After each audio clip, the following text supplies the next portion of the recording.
जय मसी। आज 19 जुलाई 2020 तदनुसार 4 श्रावण 2077 आइतबार। आज हामी माथिल्लो कोठाबाट हेर्नेछौँ। आजको शीर्षक छ क्षमामा पाइने एउटा शिक्षा। आज हामी परमेश्वरको वचन याकोब 1:19 देखि 25सम्म पाठ गर्नेछौँ। मेरा प्रिय भाइहरू हो, यो कुरा जान प्रत्येक मानिस सुन्नमा छिटो, बोल्नमा ढिलो र रिसाउनमा धीमा हुनुपर्छ, किनकि मानिसको रिसले परमेश्वरको धार्मिकता ल्याउँदैन। यसै कारण सबै फोहोर कुरा र समस्त दुष्टतालाई हटाओ र तिमीहरूका हृदयमा रोपिराखेको वचन नम्रतापूर्वक धारण गर, जसले तिमीहरूका प्राणलाई उद्धार गर्न सक्छ। तर वचन पालन गर्ने हो र सुन्ने मात्र भएर आफैलाई धोका नदेऊ।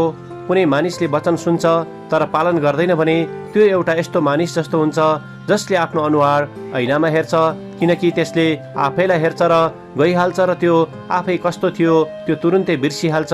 तर त्यो मानिस जसले स्वतन्त्रता दिने शुद्ध व्यवस्थालाई हेर्दछ र त्यसैमा लागिरहन्छ अनि सुनेर बिर्सिहाल्ने होइन तर काम गर्ने पनि हुन्छ, त्यसले चाहिँ आफूले गरेको काममा आशिष पाउनेछ।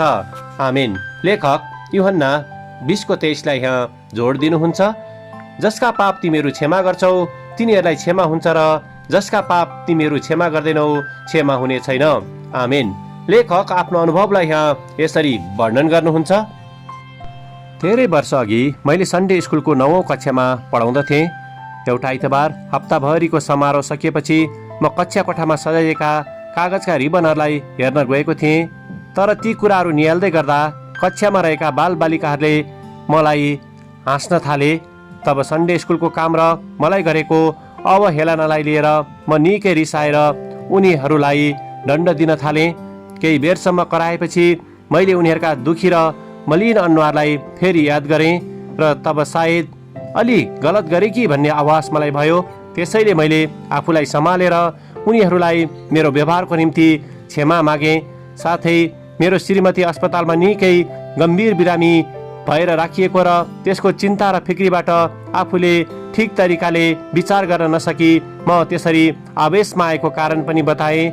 यद्यपि उक्त कारणले मैले उनीहरूलाई त्यसरी व्यवहार गर्नु भने गलत नै थियो। त्यसपछि मैले कक्षामा उनीहरूलाई क्षमाको विषयमा केही कुराहरू बताएर अन्त्यमा कक्षा सकिएपछि म ढोकामा उभिएर उनीहरू निस्कँदै गरेको दृश्यलाई हेर्न थालेँ।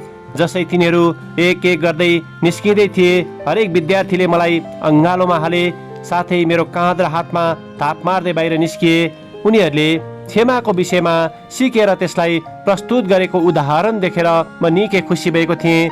यद्यपि जसै मैले यो अनुभवलाई पछि विचार गरेँ तब त्यस विषयमा उनीहरू पो मेरा शिक्षक रहेछन् भन्ने कुरालाई मैले भित्रदेखि नै मनन गर्न सकेँ, किनभने उनीहरूले मेरो गलत व्यवहारलाई बिर्सेर स्वतन्त्रता साथ क्षमा दिएका थिए। र जसै उनीहरू कक्षाबाट खुसी साथ एक आपसमा हाँस्दै र गफ गर्दै बाहिर निस्किए तब मैले उनीहरूमा कुनै किसिमको द्वेषपूर्ण भावना देख्न सकिनँ। साँच्चै त्यस किसिमको क्षमा परमेश्वरबाटको एउटा साँचो उपहार नै हो।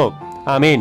आजको विचार, अरूहरूलाई कसरी म पूर्ण रूपमा क्षमा गर्न सक्दछु। प्रार्थना। प्यारो प्रभु, तपाईबाट आउने क्षमाको उपहारको निम्ति धन्यवाद। हामीलाई ती साना विश्वासी बालबालिकाहरूले जस्तै पूर्ण रूपले क्षमा गर्न सिकाउनुहोस्, येशूको नाउँमा। आमेन।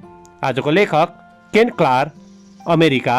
आजको प्रार्थनाको विषय क्षमा दिन सङ्घर्ष गरिरहेका विश्वासीहरूको निम्ति।